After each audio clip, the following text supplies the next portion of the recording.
everyone, to the Lynn and Scott Show. And I'm Lynn, and I have a Scott Schilling here, but my co-host is running late, and this is the first time I've been live this year. So welcome, you guys. Thank you so much for being here. We really enjoy being here on Tuesdays. Thank you so much for being here, and thank you for holding the fort last week. I've been having some little health issues here, so I might cough a little bit, and you guys might have to take the show over. So we'll see how we go. And my green screen's here, but my backgrounds are not working. Maybe because I haven't been doing lives in about a month. So, but anyhow, we don't really have a topic, but we're all here, and we all, we'll figure something out here. And I know the topic is how to improvise. How to improvise. There you go. And Steve Rizzo has been traveling the world a little bit, and so let's just open it up here a little bit. How is everybody doing? Okay, next question. Come on, Steve. You're the improv guy. Yeah, there you go. Yeah, you're right. I have been traveling quite a bit, and the amazing thing is that I'm not exhausted. I have more energy than I thought I would at this point, but it's all been good. The last event I did was the Ken and Glenn show, which was Ken Walls and Glenn Morshower. They had their first event. Yeah, and I heard you singing. It was very good. I was going to steal that. You saw that on Facebook? Yeah. Geez, of all the things, they had to see me singing the Hound Dog by Elvis. You did a very good job. You can sing.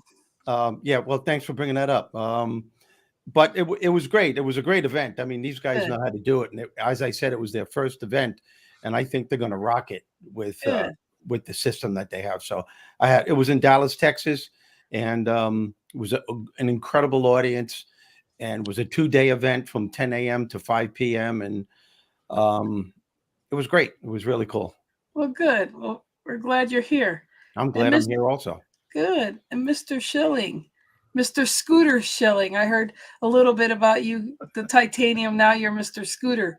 That's right. Well, we were trying to get differentiation between me and Mr. Jones. Yes, that's right. Jonesy would be hard to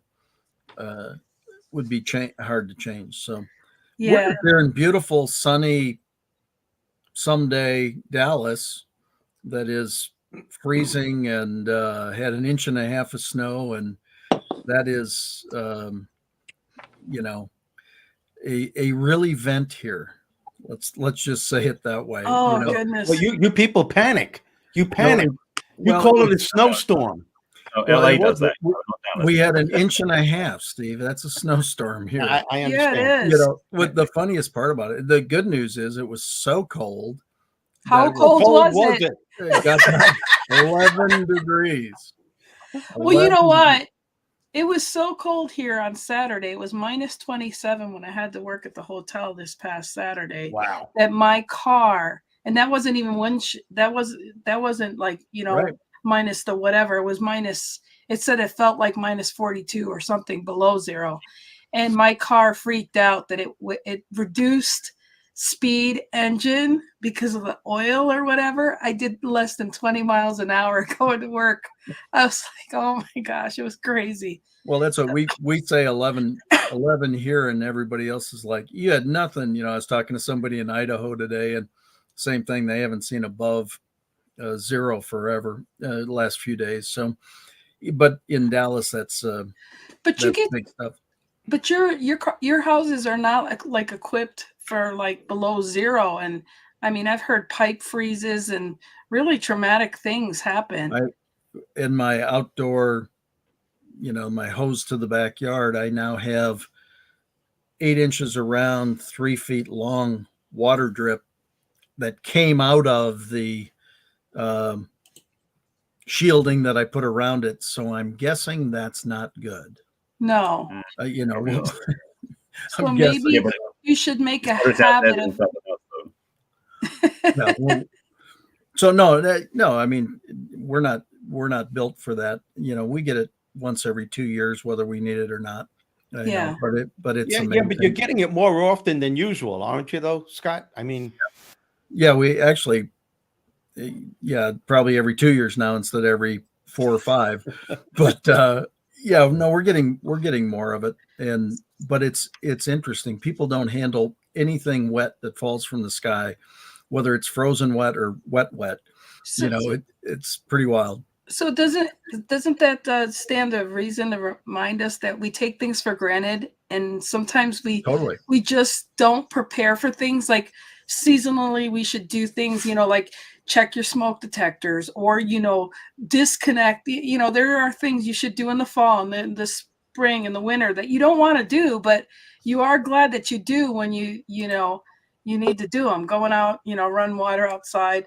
Here in Florida, it's a different things that always say that the only 2 ways to get cool is lots of ways to get warm out there.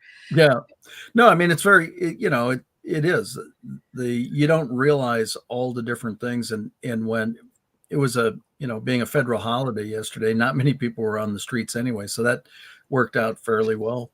Yeah. But I mean, people didn't go out today because there was it warmed up enough that that started to melt. Well, then that froze again, and that's worse than the snow. So, well, and it's like every year they sell generators and stuff, right? So people don't get generators, and then you hear one news thing about, that Yep. there's going to be a hurricane or something in the area, and then all of a sudden there's all these generators not gone. But you would think after a while that some people would go ahead and buy these things or have these things to protect themselves, so that there isn't always a shortage every year to protect yourselves, So it just goes to show you, just like in life, right? With mortgages or savings, or, when you're younger, you should prepare for life insurance or whatever, if finances. I mean, you live every day, but you should also, prepare for the future as well. And it just goes to show you every day that we have those things that, live for today, but prepare for the future kind of thing. Absolutely. I mean, we haven't had it nearly as bad as other people have, but it does take you off guard, and it just puts you out of your situation. But then I'm talking to friends in Idaho today, and we got nothing compared to that. So, well, that's why I texted you the other day and said, bundle up, because I saw I laughed because I hadn't paid for my AAA in a long time. Right. And my car barely wanted to get to work. And I'm like, if I can get my car to work, it's going to stay there. And I might need to get towed. So I went to work, and I kid you not, I paid for my AAA membership because, it wasn't, I was like, I better pay that because, they ain't going to want you to pay and then all of a sudden use it the same day. So I was like, I better pay for that today, And so. It's funny you said that, Lynn. I went out and I've been a member of AAA for, I couldn't even tell you how long. And I went out and I started my kid's car, and the battery was dead. And I got to tell you, a commercial for AAA, I literally called them, re-up my membership like you. Totally forgot it expired back in January. Oh, and that's okay if you've been a member and you re-up. But I did it at 10 o'clock in the morning. By 11:30, the guy was here and jumped the battery. Yeah, that's for awesome. For $67 a year. Yeah. All 4 cars in this kind of weather, and the guy showed up, and I told him, I called him, I'm like, dude, there is no rush. Kids are going nowhere. I'm going to work. Show up when you can. He was here in 25 minutes, and he was just jumped it and did it. And again, I think that goes back to what you guys are talking about, is you got to be grateful for those little things. Yeah. I was so grateful when that guy came out, and he was so cool. He could have sold me a $300 battery. I would have bought it because I'm like, kids got to go. He's like, dude, your battery's fine. Just start your car when it's 25 below zero. Yeah. So it's those, and I walked in the house and I said, man, it's those little things. The guy did his job. He's out there. He was happy. He did his thing.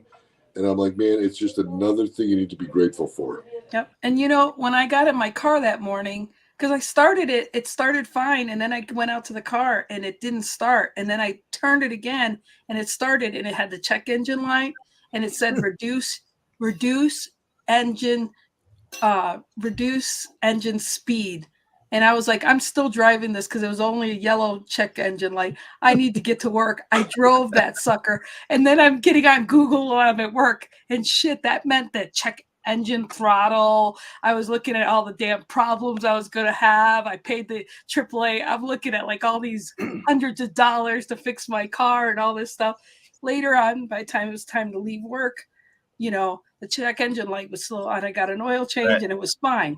But you know, the engine light covers about 75 different issues. So that light doesn't mean on its own. You definitely got to put in. You got to do right. But I'm just saying, like, you Not know, a one size fits all. Exactly. But I'm just saying, like, you can think of all these different things that could go on, and then you're grateful when it's not all those things, you know. You know what? You put a little piece of black electrical tape over where you see your check engine light. You will never see it again. I had a coworker say, Lynn, the magic marker, just, you know. One reminder though, if you do have your car in sub-zero conditions, make sure you leave the parking brake off. That's the one thing people forget to do. What happens is the brake seizes up and it locks the car and you can't drive it. So keep the parking brake off, leave it in gear, so that if you're a stick shift, or put it in park. Because otherwise, I lived in Germany for a couple of years and we had really cold winters in the North Germany. I mean, the lake froze over. We drive cars on the lake. It was so cold. But one thing we learned quickly was you don't put the parking brake on, because I used to drive a stick shift, and you use your parking brake. Don't do that when it's frozen. You'd be in trouble. Oh, wow. Yeah. We should be sponsored by AAA, Lynn, because the advice that Barry is giving right now is priceless. Right, exactly.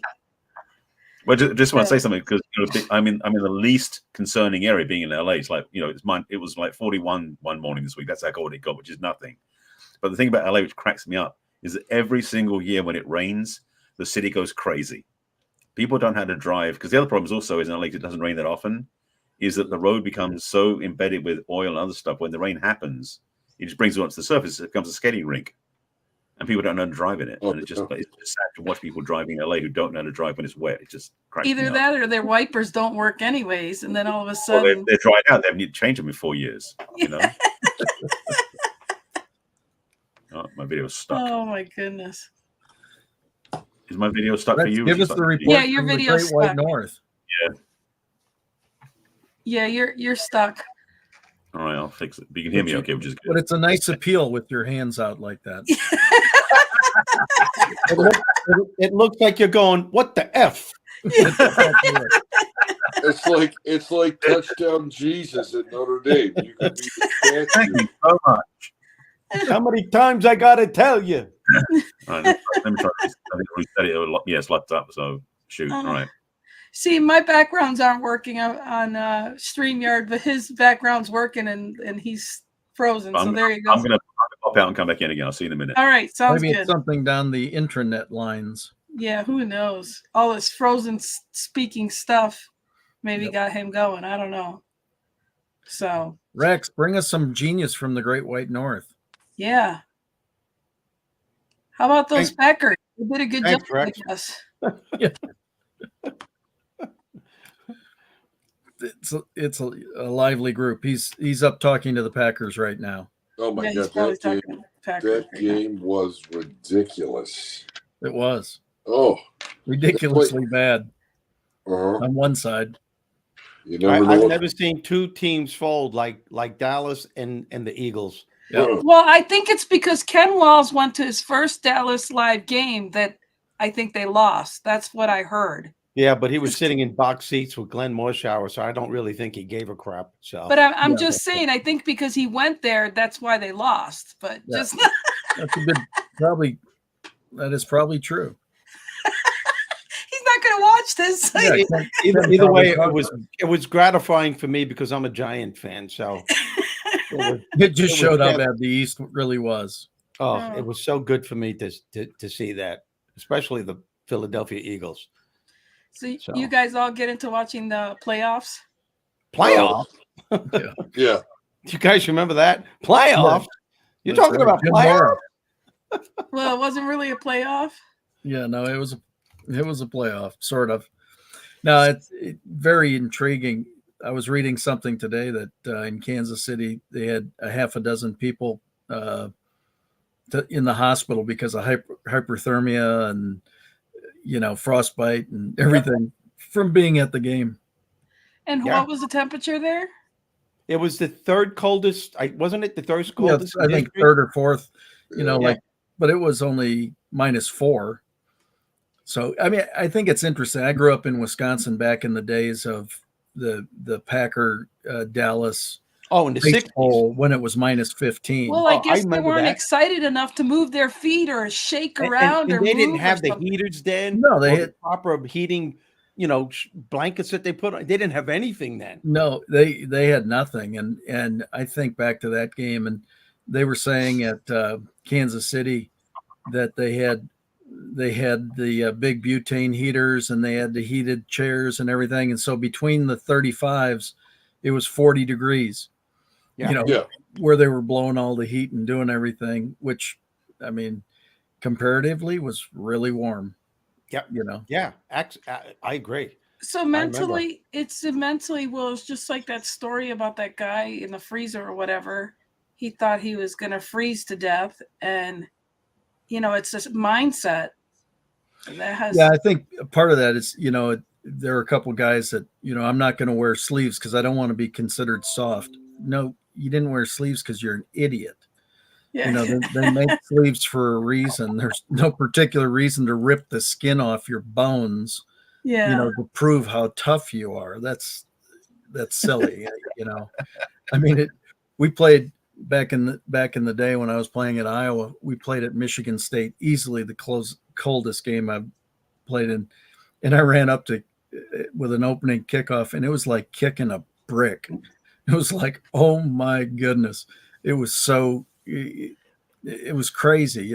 I felt like, one of those cartoon characters where you hit it and all of a sudden you just go, exactly. It was like, I can't imagine, that was only probably, I don't know, 7 or 10 degrees.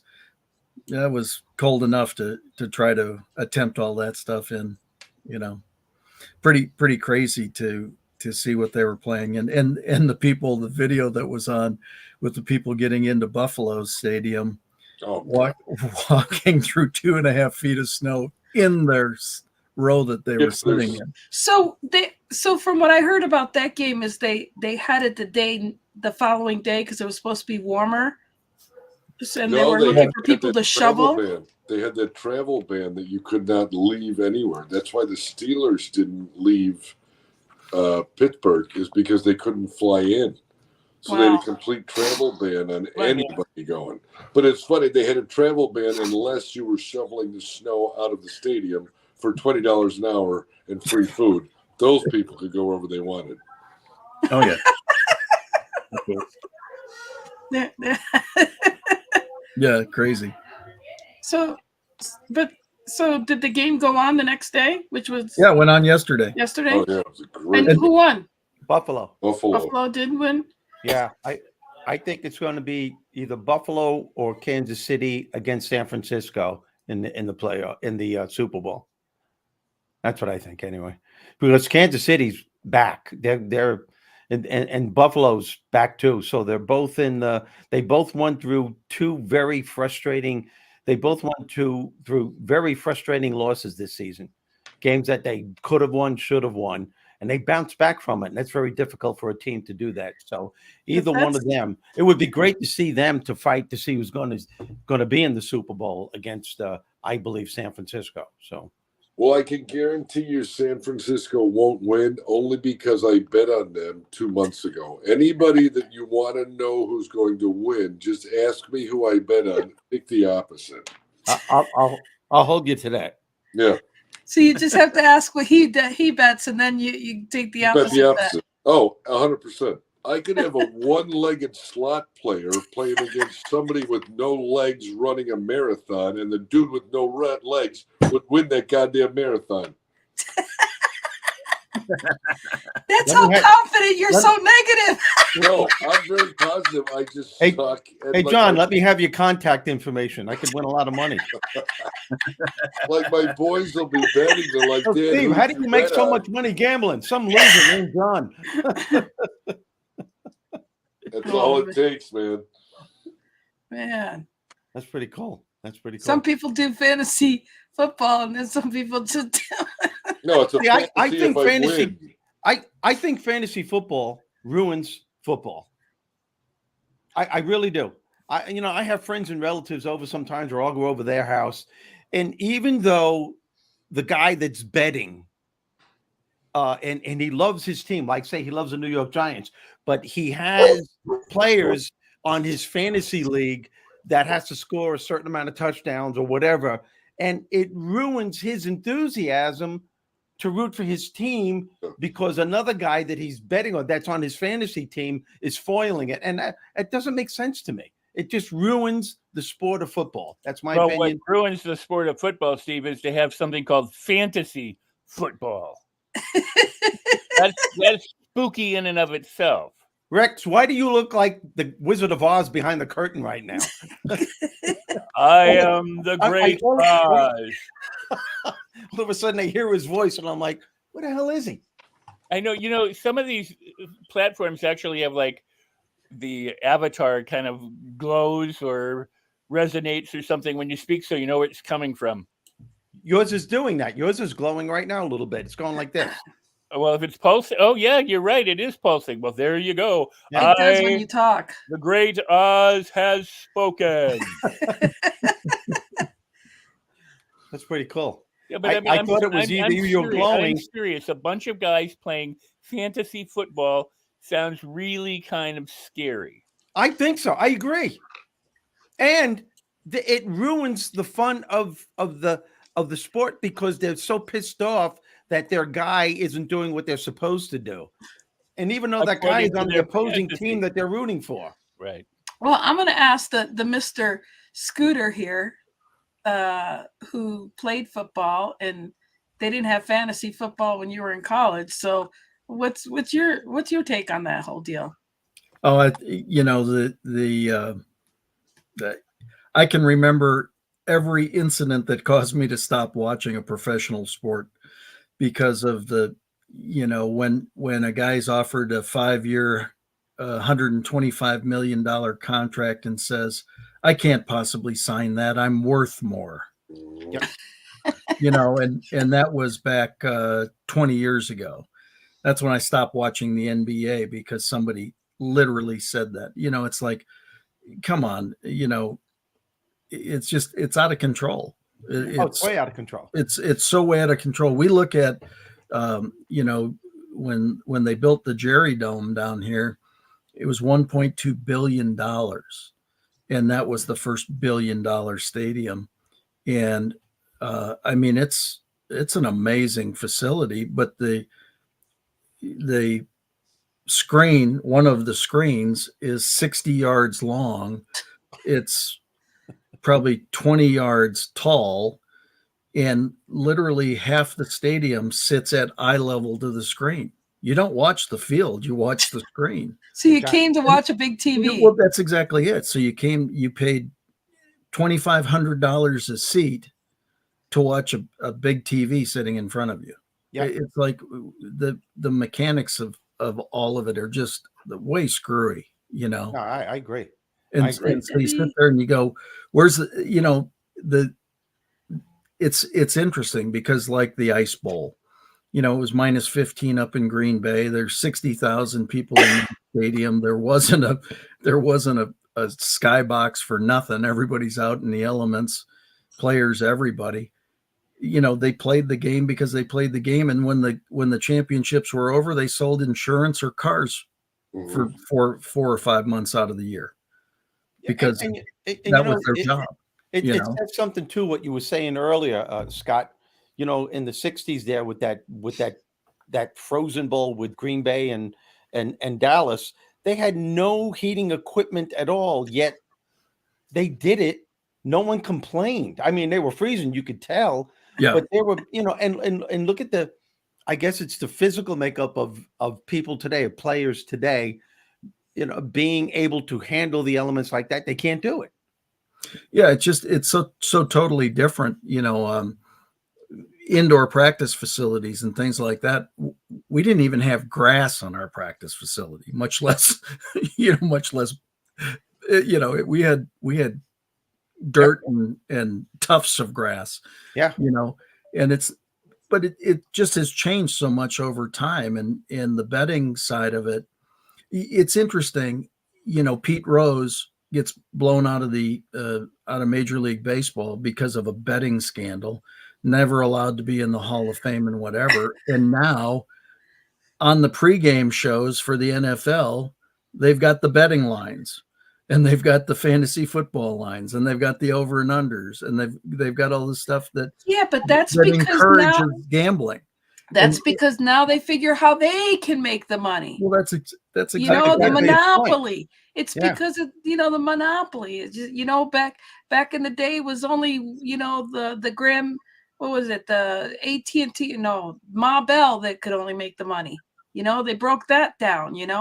And so it's we're talking about we keep talking about a lot of things from the past and then coming forward, and look how many things are still the same, but they're not the same. It's just the bureaucracy or the perspective of it. I'll tell you, the thing that was brutal was Saturday night when they put that game on Peacock. I mean, that was absolutely, I think they sold that game for $110 million to Peacock. Right. We have Peacock. I'm not a rocket science, but But you didn't have Peacock before, probably. No, you purchased it. It's like Thursday Night Football now is on Prime Video. So you're paying $300 a month for cable. Okay, this is my old rant. You're paying $300 a month for cable.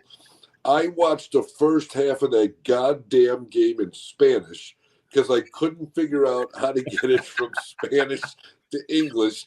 I finally took the freaking remote. I'm like, I'm done. I can't. Why am I watching this game on a third-party network? And then they had so many people that didn't have Peacock. But what Peacock was nice enough to do is put a QR code up there so you could subscribe to Peacock to pay to watch the game. I mean, it's no different than when the HBO or any of them get the box thing to watch boxing. Right, pay-per-view.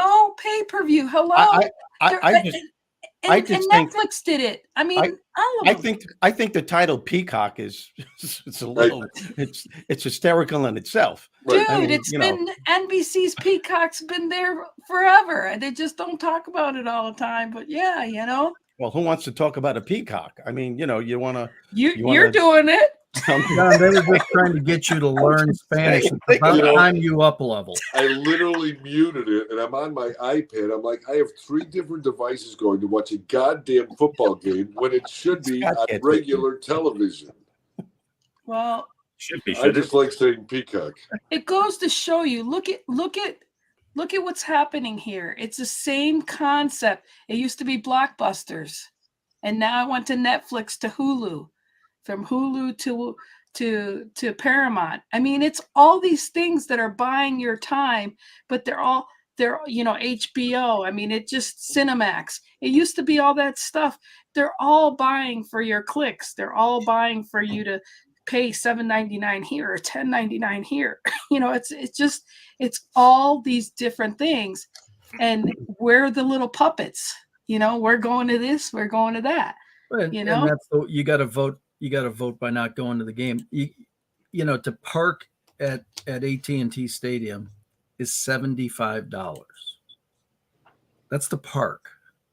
Mm-hmm. I mean, that's crazy, and that's not going inside and a $12 beer and a $14 hot dog. And by the time you're out of there and in seats and everything, and you just go, no, I mean, I don't want to plan a vacation for a weekend. I think everybody should experience it once. I mean, but that's what it costs to park in downtown Chicago in a parking structure on a weekend. $70. Yeah, but people are paying for it. Yeah, and as long as people keep paying for it, guess what's going to happen? They're going to keep going for it. All right, we should turn this into the senior citizen hour and see what happens on how much we complain and go to dinner at 4:30 so we can get back there to watch the game. What do you mean? We went to dinner at 4:30, John. We're already back. We went for the blue light special. That's right. Someone's going to go to bed after this. What are you talking about? If you get there by 4:30, you get the turkey, you get the dessert, and the free drink. And enough to take home for a second meal. That's right. Then you go home, you take a dump, and you go to sleep. Oh, I If guess- you're lucky, you take a dump and go to sleep. Yeah. If not, you Sometimes take you your go to sleep. puppies. Come on, Sometimes you Jerry, go to bring us sleep out and of take this, a dump. will ya? It's on me. Yeah, it's on you to bring us out of this. Come on, The thing- Barry. First of all, LA is right now setting the benchmark because they spent $700 million on a baseball player. So nothing in the NBA or in the or in football is competing with that right now. So right now they've set the bar even higher. Oh, I mean, LA man. did that. I mean, LA did that when the NBA with Lakers they set the high mark in the basketball for a while too with the money they were paying out. So, and yet things here are pretty expensive too. The thing for me is, and I'm watching what's happening with all the different streaming networks. They're all up in their prices right now. Netflix just changed their rates. Amazon Prime just changed their rates. They're all starting to vie for getting the dollars. And the thing is, what they're realizing is they're not making the money they thought they would. So they're trying to just exact the money out of people who don't have it, like the smaller audience. And the thing is, it's like they thought they're going to take over. Like Blockbuster did so well because they had such a massive, inventory, but also a massive audience. They had no competition. When Netflix showed up, they were competing because they did mail order. They did the discs in the mail. The thing is, the streaming, and the reason why Netflix does so well is because they were the first ones to go streaming full on. And they've done really well at it. But Prime has put up their rates and they're going to do ads on the basic Prime service now. Netflix is doing the same thing.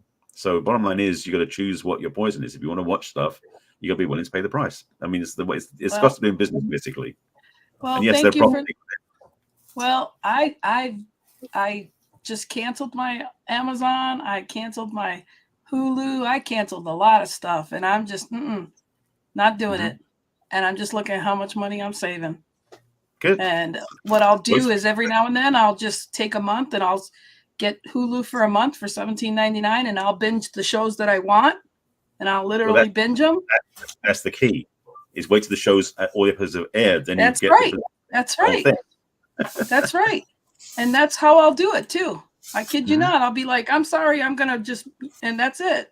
And I'll consider it like. And then they will figure out a way to say, okay, if you did it once this year, you don't get to do it for another year. Well, then they can kiss my ass because I'm not going back. Well, just know that as a political conversation, this has been foreseen from the forefathers years ago about the rise of the oligarchy and the corporations taking everything over. And when there's no competition, there's no competition. So we are living in a society globally, essentially, that's been willing to give up all sorts of things in favor of just pursuing $1.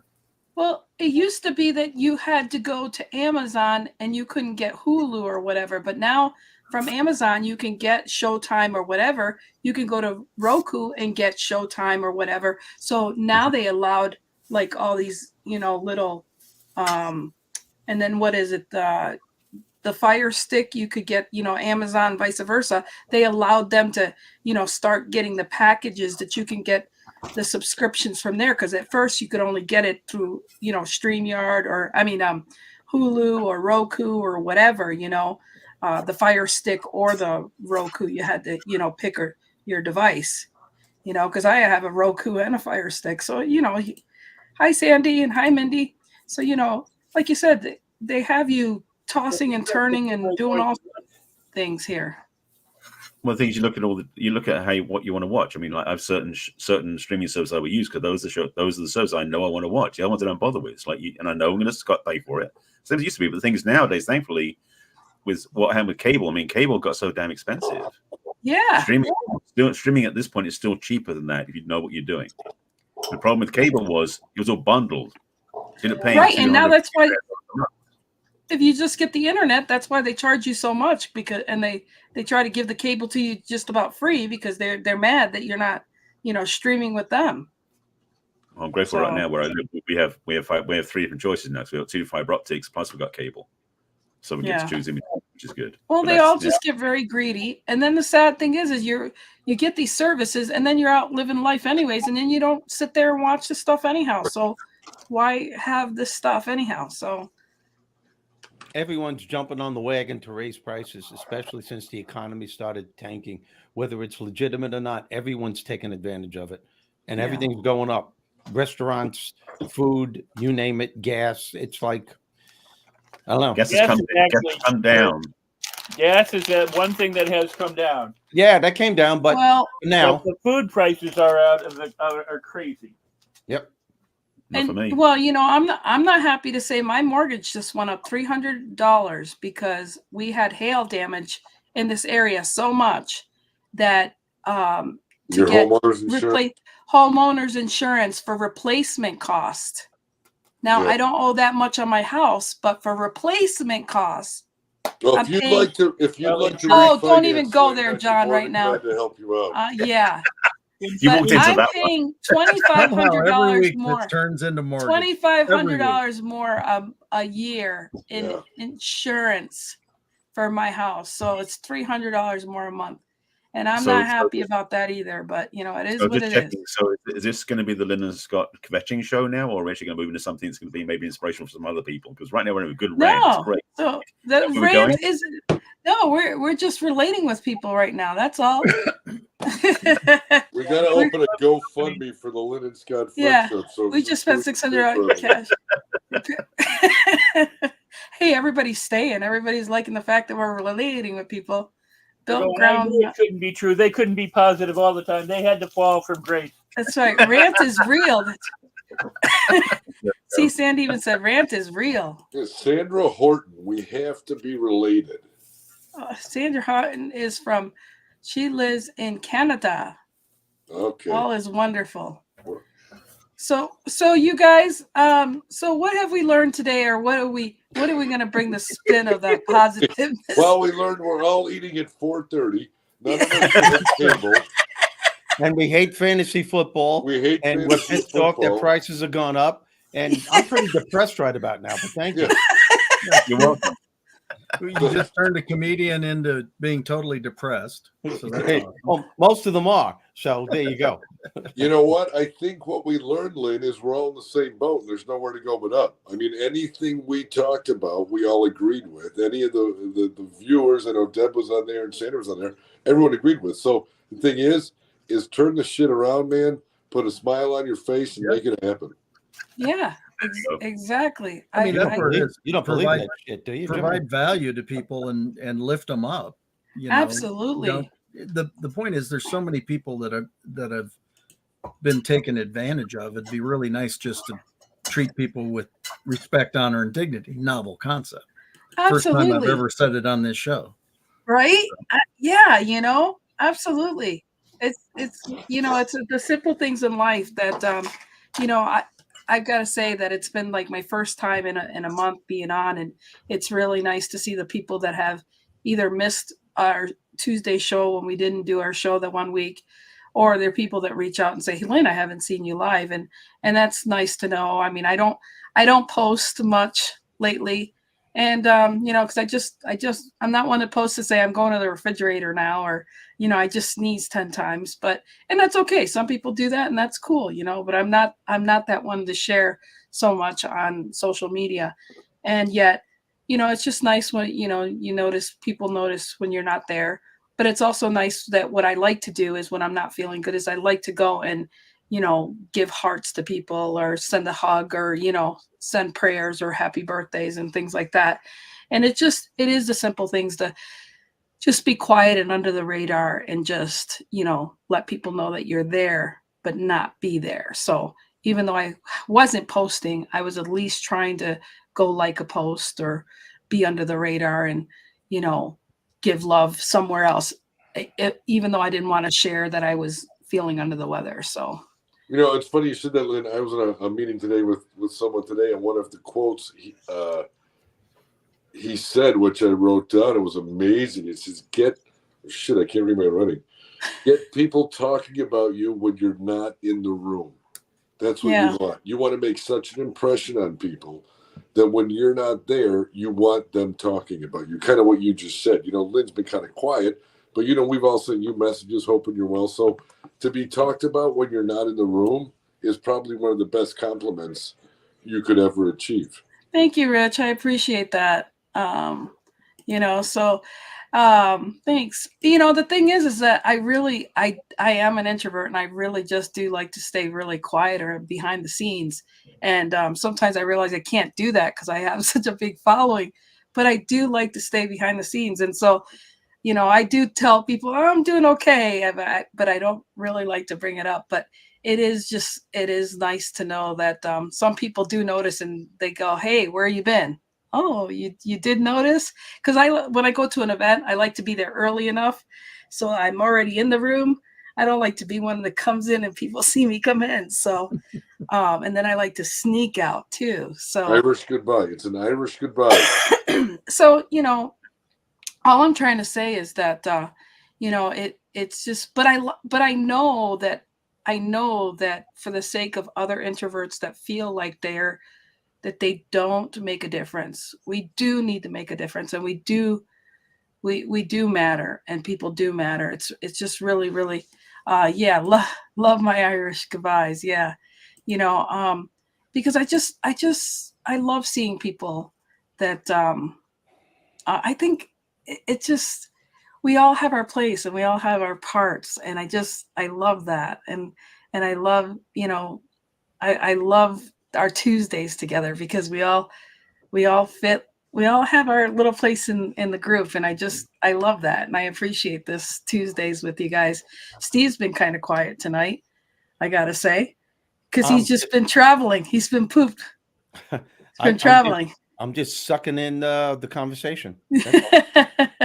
But no, seriously, it is just nice for people to realize that, and Rex has been kind of quiet tonight too, but it's nice to be around your people and know that, just to be is always nice.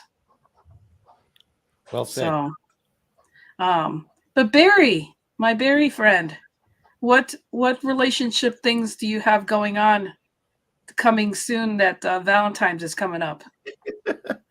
Well, first of all, I tend to go on a rant about Valentine's Day because it's a Hallmark holiday. It's not a real thing. Yeah, it's an everyday thing. Exactly. Right. So in my work, I mean, I sometimes put out some videos about that time just to sort of let people know that it's worth, just enjoying life anyway. But I want to sidebar a little bit, actually, back to what we talked earlier about all the ranting and upset about price and everything else. The thing I keep forgetting, which I now remember more often, is we're always better off than we think we are. And why I bring that up is because I started doing this back in November. I've been volunteering Saturdays now in the local area. A friend of mine brought me into this organization. We help distribute food to needy families. And every time I do it, I'm just blown away by how much of a feeling, which I know is the key. When you do some service like that, the feeling I get to come out of it, I feel so much better off than I ever thought I was, because I know that I'm able to make a difference and improve somebody's life. So paying those prices, I don't feel so grieved about, because I feel like I'm doing my part in helping out. But if anybody's feeling like they don't feel like they get enough value out of life, or they don't feel life is going well, go find somebody you can help who does less well off than you are. I guarantee you it will uplift your life. It's so worth doing. Yes. So that's a loving act you can do that way right there. So that's a little gift for you there you can take with you. Absolutely. I love that. I think, with what everybody's going through, this cold and everything is hit the vast majority of the country. It might not have hit Florida, might not have hit California, but it's hit just about everybody else, pretty significantly. Is just be understanding. And I know somebody was going, well, that guy was supposed to have an agreement in yesterday. Well, do you realize that guy is in 10 below, freezing rain, da da da da da? Do we realize what people's circumstances are? That a lot of people are going, and we're phenomenally blessed down here, certainly in comparison to so many others. And the fact is, are you just calling and checking on people and doing it? Or are you going next door and checking on people around you? I mean, for here, it's crazy, but in other places, it's really crazy. Are you calling around and just checking and making sure, at least leaving messages? I know that's something John likes to do a lot of, is leave the messages and,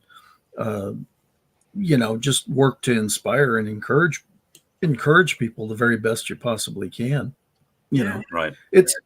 This has been probably a tough week for a lot of people around the country, so a little understanding goes a long way. But the problem with that is that a lot of people are so caught up in their own shit that they can't or don't notice that other people have it worse than them.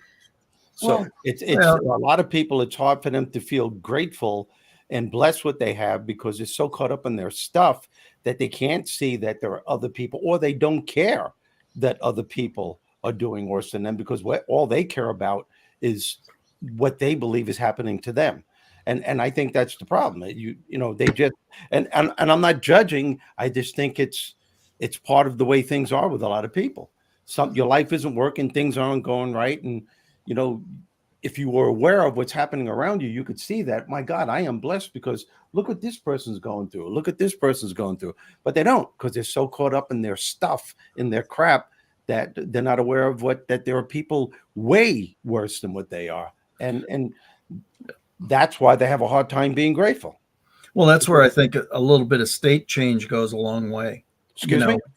That's where a little bit of state change goes a long way. If you can interrupt their state and where they are and help them recognize that, that's why you just make a phone call. Again, we had this conversation a couple of weeks ago or actually last week about, I answer the phone a certain way, and I hadn't talked to this certain friend since 2019.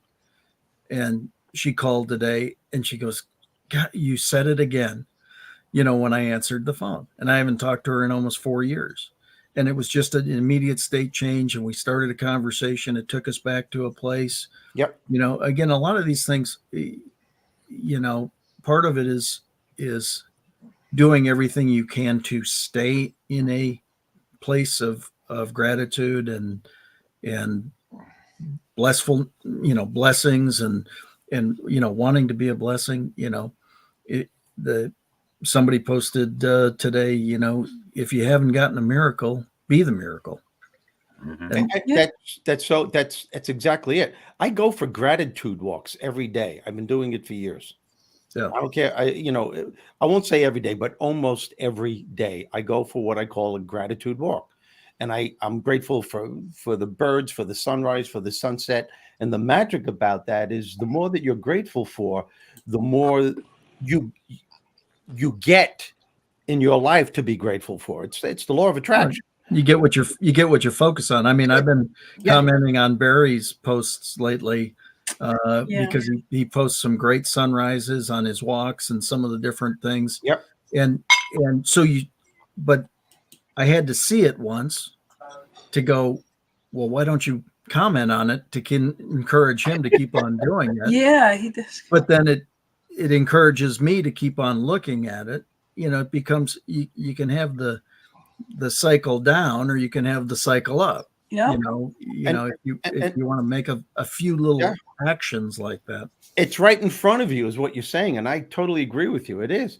But I think sometimes we get so caught up in trying to make a living and get so caught up in the crap of doing that we forget what it's like to live. We forget what's really important. You're getting ready to go to work, and you're trying to get your kids ready to eat their breakfast so they can go to school. And your little boy, your little girl is going, Mommy, look at me. And you're going, yeah, that's good, honey. That's really good. Are you really paying attention to that? Because you'll never have that moment again. And perhaps if you did, and your daughter or your son was doing something really special that you missed, you could have taken that with you to work, that one little thing. And I've learned the hard way, because I've learned everything in my life the hard way. But I just learned that these little things are the things that are really, really important. I went to see my grandkids Christmas Eve.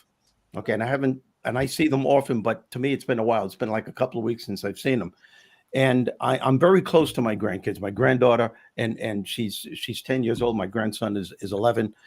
And God, she held on to me when I walked into the house. I mean, held on like she wouldn't let go. I couldn't even walk. And I took them out to breakfast. I spent some time and I left and I got home and I'm like a half hour away. I get out of my car, and as I'm getting out of the car, I'm looking at my phone, and she texted me, I missed you the second you left the house. Aww, I got back in my car and I drove back and spent a couple of more hours. I had to. She got what she wanted. But that's what I mean. To most people, to me, I was so grateful for that, so emotional about that. Anything, and I was going through some stuff that was annoying the crap out of me that whole week. That all disappeared.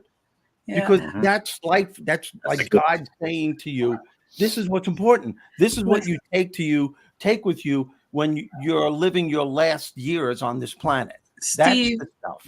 The blessing is the grandkids, because we get to do it over again with our grandkids. That's the blessing that God gave us. You get to give them back as well. Yes. Yes. Oh yeah. Amen. I can't tell you how many times my son or my daughter-in-law call me up and go, "God damn it, you did it again. Now I can't calm them down." That's revenge. Right as passage. The resonating voice of Oz is coming through. Yes. Yes. I want to say that that's so great one. I want to say, here's wisdom from the Wisconsin. So everything I've heard is great. It's really wonderful. And the idea and the practice of gratitude and gratitude walks and emphasizing the things that you appreciate and the people in your life and the events and the circumstances is wonderful. I am right now sitting in an ice palace where I'm surrounded by about 3 or 4 feet of ice around me. I can't get the car out of the driveways or into the driveways. They can't plow it because it's solid block ice. It's going to be that way for at least another week because we've been in sub-zero temperatures now for a while. It will then get warm and melt and then freeze again. So we will have pretty much the same situation, but it's all good. It's really no different than COVID. And COVID for me was wonderful. I loved it. A couple of years of doing things differently. I've had to cancel appointments and meetings and things like that because I can't get to them. I could Uber and jump over the ice wall, which I will end up having to do tomorrow early in the morning. But other than that, I'm just as busy in home by myself doing what I'm doing as I would be if I were out meeting and doing all the meetings, because I can do them on Zoom. I can do them 3-way, 4-way phone calls, things like that. So nothing's really changed except mobility. Mm-hmm. But I've got heat. I've got my girl dogs. I've got food in the house. I'm not worried. If it came down to no food in the house, I could DoorDash or Uber Eats or something. So it's not like I'm the most romantic. One of the most romantic weekends I've ever had in my life was I was visiting Wisconsin in the 80s in a very remote friend's cabin with a girlfriend. And we got snowed in for a week. We couldn't move. He had like 100-yard driveway, and there's just no way. No one could plow the driveway for a week. So we were just stuck inside this place. And again, we had things that we had to do. In those days, there weren't cell phones. I mean, there was a lot of, if the phones were down, you were down. Everything is good. So all of that's been expressed has been wonderful. But here's the thing about the law of attraction that I would like to add. And one of the pieces that what may have been touched on, or maybe I didn't hear it, or that's oftentimes missing, and that is love yourself. Be grateful for yourself. People go, "Oh, my foot hurts," but the rest of their body works well, so all they do is focus on their sore. And when they go out and they talk, they go, "What's wrong?" They go, "Oh, my foot! I've hurt my foot. I can't get better. I got to see the doctors and all this stuff." Instead of going, "You know what? 99% of my body's working absolutely perfectly well, and my foot is healing." The thing is that we have this repetitive tape loop inside us that criticizes us.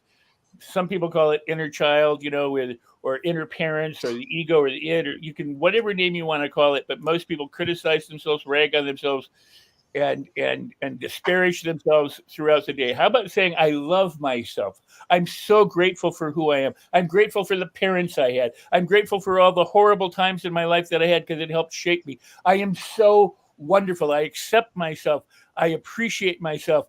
I am living a marvelous life." Because we don't appreciate, we aren't grateful for ourselves enough. And if what you put out, you want to get back, why not put out that you're loving, you love yourself, you're compassionate, you're generous, you're kind, you're good, and all the wonderful things about you, because then you get more of that back. It's one thing to do it all about the outside events and the people and the circumstances. It's another thing to take time to do a real, true, healthy, wonderful, positive, grateful inventory on oneself. I agree. Totally agree. I mean, it's interesting that you say that, Rex, because that's been one of the biggest modifications or improvements for me this in 2024 is being willing to say, "Damn, what I just did there was really awesome." and be okay saying that, because I think sometimes when you're a giver, you tend to give, and then you just, you don't really internalize that feeling.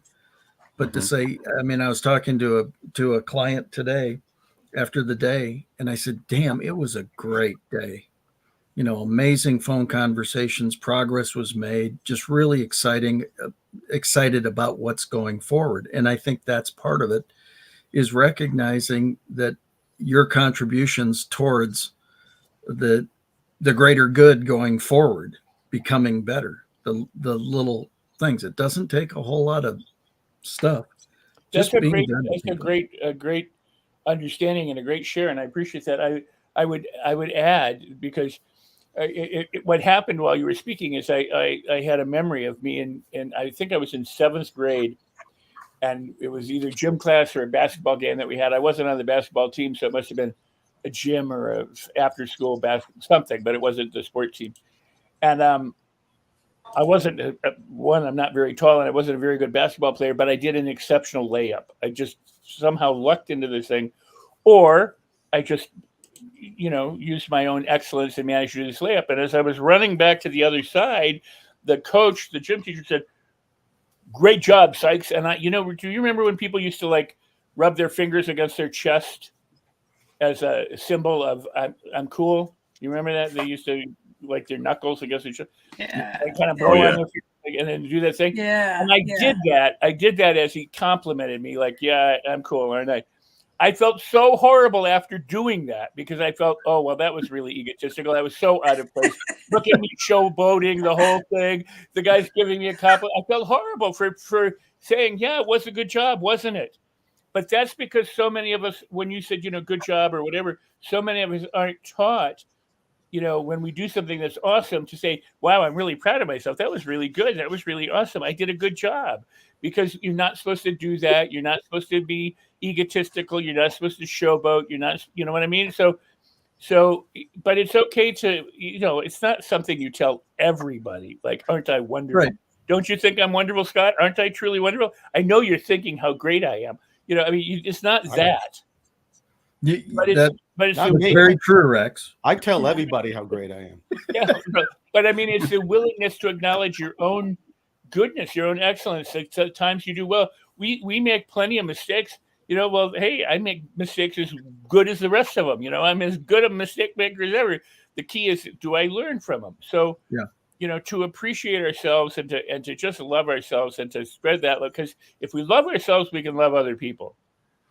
Well, I think the other thing that's happened for me, because it was a conscious thing coming into 2024 to do more of that, is to really feel good about the effort applied and a variety of things.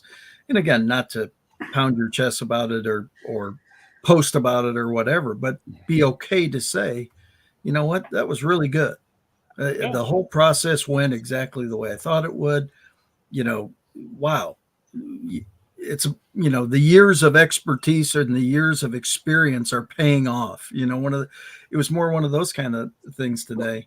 And you sit there and why wouldn't you do that? I mean, all the self-talk and all the stuff that's going on these days, why does everybody have to beat them? First of all, why do they have to beat each other up? And then the other side is, why are you beating yourself up so hard? My goodness. That's the reason why they beat each other up, because they're beating themselves up first. Exactly. If you were secure with yourself, if you loved who you were, there's no way you could want to argue or fight with someone else. And that's why, again, in a situation, somebody said, well, how come this agreement hasn't come in and whatever? And I said, well, have you thought about what he might be going through in this situation with this polar vortex that's come through and all the different stuff? Could we be a little understanding about it? And it's interesting, because some people sit there and go, oh, you're being soft. No, I'm being compassionate. I'm being understanding. I'm being logical. I'm being empathetic. If we would do more of that, things would de-escalate a whole lot. I think. And isn't that funny how people take that word understanding and compassion to being weak or soft? Isn't that amazing how some people view it as that? You know, that and you know, it's a shame too, because it's one of the keys to understanding one another, you know, to be compassionate, to understand. My greatest saying, if you were to ever ask me at any point, what's your greatest saying? That saying that says, walk a mile in my shoes. If we can do that, if we could spend significant time in someone else's body just to feel why they say the things they say and see what they went through in their life, it's not that you would say, okay, oh, that's why they did it. It's an understanding. You have this, oh my God, that's why they say this. This is why I thought they did. And then when you do that, that compassion leads to understanding. It's not saying that what they necessarily do is right. It's just that you are at a place now where you could understand where this person's coming from and maybe come to some kind of a solution where you can finally get along. Absolutely. But that's the journey. That's okay, you guys.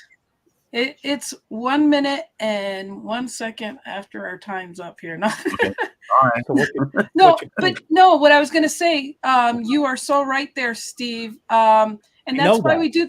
That's why we do the show as we all see it, because this is why we love doing this. Is if we spend more time sharing with each other how we all see it and walking each other's, you know, and having the compassion and sharing our different perspectives, we can spend more time sharing and having this ripple effect.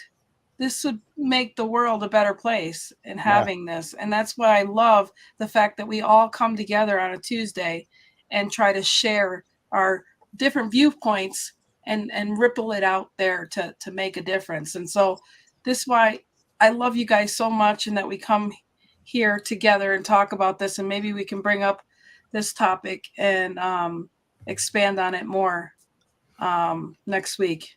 Certainly. So I love you guys. Yes, Barry? What'd you say? We didn't do enough this week? No, we didn't. So I love you guys so much. And Rex, it was good to see your light glowing. Yes. It's good to glow. It's good to glow. All right. The Wizard of Rex. Glow with God. Glow with God. Love you. Yep. Love you guys. See you next week. Bye-bye. Have a good one.